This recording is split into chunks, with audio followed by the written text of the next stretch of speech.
Jangan mau ditakut-takuti polisi, suruh urus dulu tuh Verdi Sambo. Sepanjang kita tahu apa yang kita lakukan benar, kita tidak merugikan orang lain, jangan mau ditakut-takuti dengan pasal. Jangan pernah anggap enteng suara. Karena lewat suara, kita bisa didengarkan dan kita bisa memaksa penguasa untuk menuruti apa kehendak rakyatnya. Jangan mau suara kita hanya dihargai 5 tahun sekali di bilik suara doang atau pada saat pilkada. Jangan mau suara kita hanya dianggap berharga 100-200 ribu atau dapat jilbab pada saat kampanye. Biasanya modusnya itu kan bagi-bagi kaos partai atau bagi-bagi jilbab untuk yang perempuan. Jangan mau kita hanya dikerdilkan sebatas fans yang bisa berbaris seperti itik. Hati-hati, sebentar lagi pemilu, suara kita akan diperebutkan dengan berbagai macam cara. Mari ingat pengalaman yang dulu. Untuk apa mati-matian membela 1 atau 2 ketika akhirnya berkumpul juga? Buat apa musuh-musuhan sampai seolah-olah dunia akan berhenti kalau ternyata yang kalah bergabung dengan yang menang atas nama demi bangsa. Jadi nggak usah terlalu baper dan nggak usah terlalu mati-matian membela tokoh idola.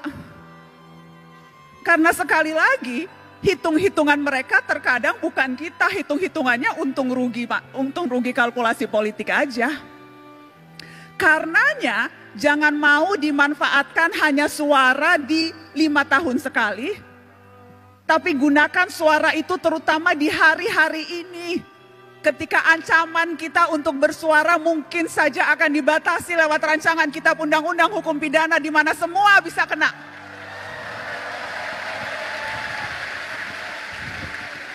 Terlalu berharga suara kita.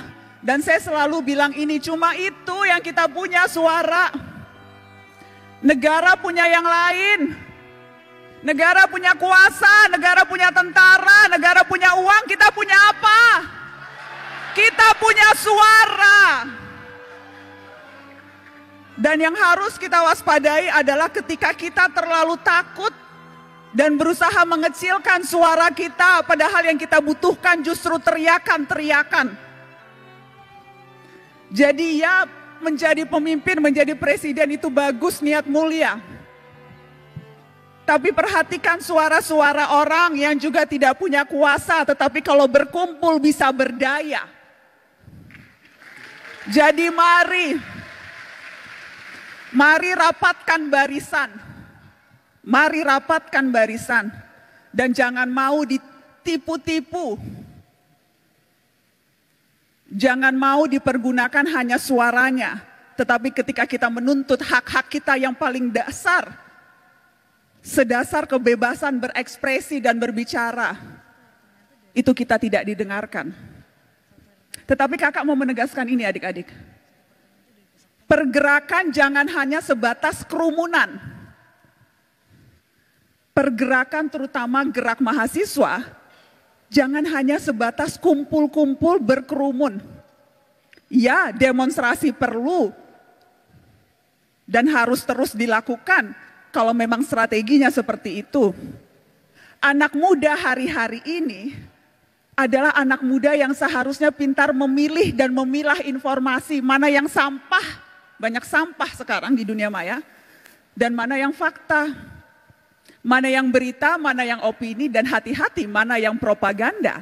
Dan kalau sudah yakin, sampaikan itu dengan lantang. Jangan mau ditakut-takuti polisi, suruh urus dulu tuh Verdi Sambo.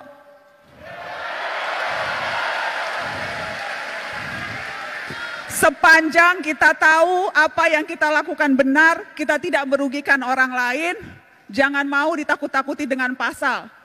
Kita juga bisa belajar pasal-pasal, kita juga tahu apa hak-hak kita sebagai warga negara. Kalau tidak tahu, cari tahu.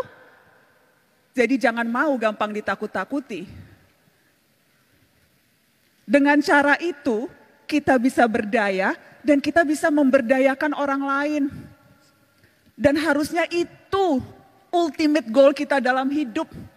Bukan hanya memperbaiki kualitas hidup kita sendiri, tapi bagaimana kita bisa memperbaiki kualitas hidup orang lain. Dan itu bisa dilakukan tanpa jabatan formal, tanpa jadi presiden, tanpa jadi menteri, tanpa jadi anggota DPR, tanpa perlu pangkat yang tinggi.